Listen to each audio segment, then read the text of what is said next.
Սիրելի հայրենակիցներ, այսօր ուզում եմ խոսել առաջնորդության մասին եւ վերջերս բոլորովին չսպասված տեղում հանդիպեցի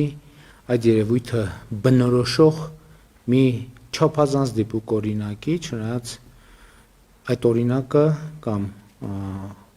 համատեքստը բացարձակապես առաջնորդության մասին չէր, այլ ավիավթարի մասին էր։ Մի ֆիլմ էի դիտում National Geographic հեռուստաընկերության ավիավթարների հետաքննություն խորագրի ներքո եւ այդտեղ ներկայացված էր 1958 թվականի փետրվարին Մյունխենի օդանավակայանում տեղի ունեցած ավիավթարը, որի ուղևորները, օդանավի ուղևորները Manchester United թիմի, ֆուտբոլային թիմի ֆուտբոլիստներն են եղել եւ Մյունխենից թռնելիս են եղել Բրիտանիա եւ 44 ուղևորներից 20-ը մահացել են եւ ահա այդ դեպքի մասին պատմում էին ականատեսները եւ ուղևորներից մի քանիսը իսկ վթարը տեղի է ունեցել շատ տարօրինակ հանգամանքներում օդանավը առաջին անգամ թռիչքով վրա արագություն է հավաքել եւ չի կարողացել օդ բարձրանալ եւ հետ է շրջվել եւ երկրորդ անգամ է փորձել օդ բարձրանալ եւ կրկին չի կարողացել օդ բարձրանալ, այդ երկրորդ անհաջող փորձից հետո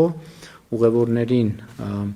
իջեցրել են օդանավից եւ մոտավորապես 1.5-2 ժամ անց հետո կրկին հայտարարել, որ ինչ որ տեխնիկական խնդիր է եղել եւ այդ տեխնիկական խնդիրը լուծված է։ Եվ երրորդ փորձի ժամանակ բարձրացել է եւ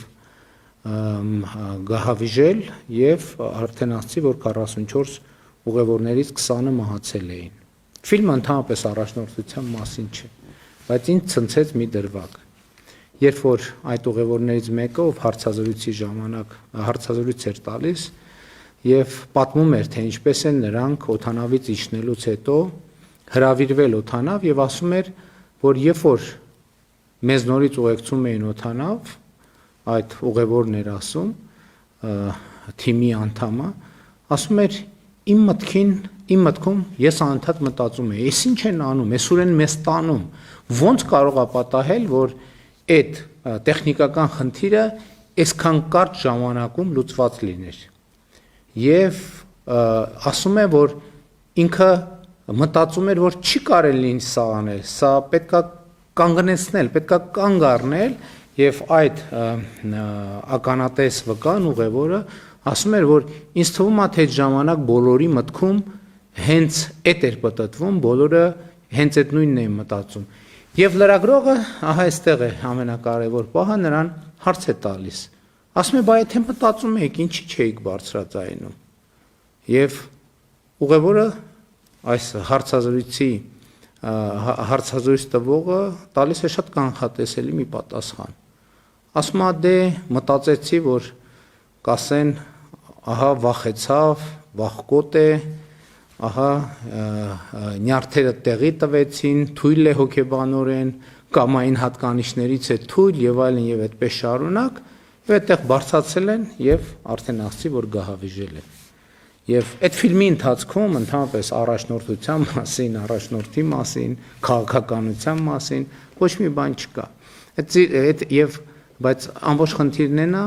որ ես այս դրվագի մասին մտածելիս եկա հետեւյալ եզրակացության, որ այն ինչ իրավիճակը նկարագրում էր մարդը, որ բոլորը գնում էին թերևս մտածելով նույն բանը, բայց շարունակում էին գնալ եւ ոչ մեկ չէր բարձրաձայնում դրա մասին, ահա այդ չբարձրաձայնելը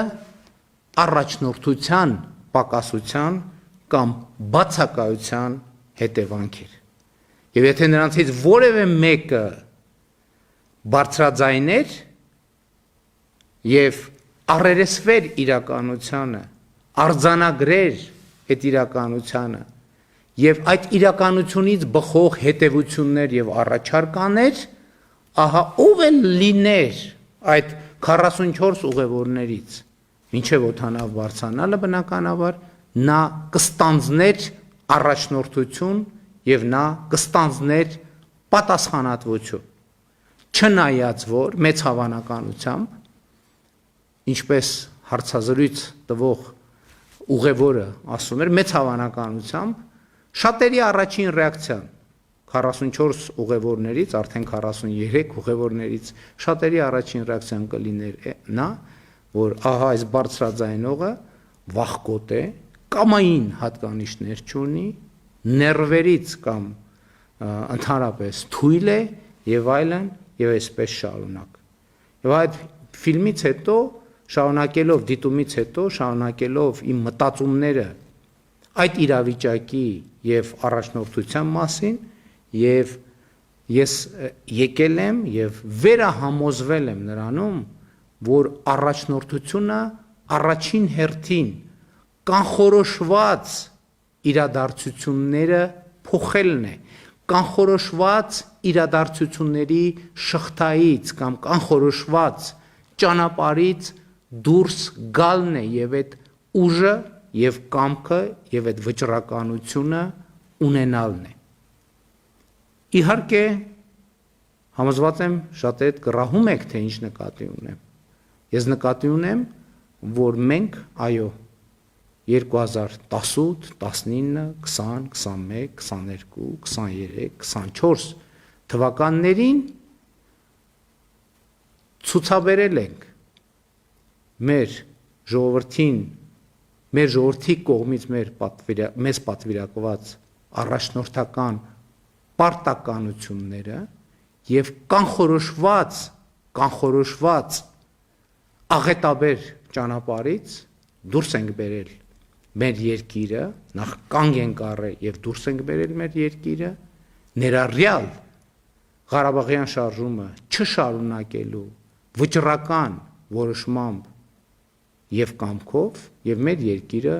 հասցրել ենք խաղաղ հանգրվանի։ Նաեւ այս է պատճառը, որ մենք ասում ենք, որ ահա հիմա ժողովրդի արձագանքի ամենաճիշտ եւ ամենապատեհ պահն է հասունանում, որովհետեւ ժողովուրդը պետք է տեր կանգնի խաղաղությանը եւ նախորդած առաջնորդությանը պետք է հաջորդի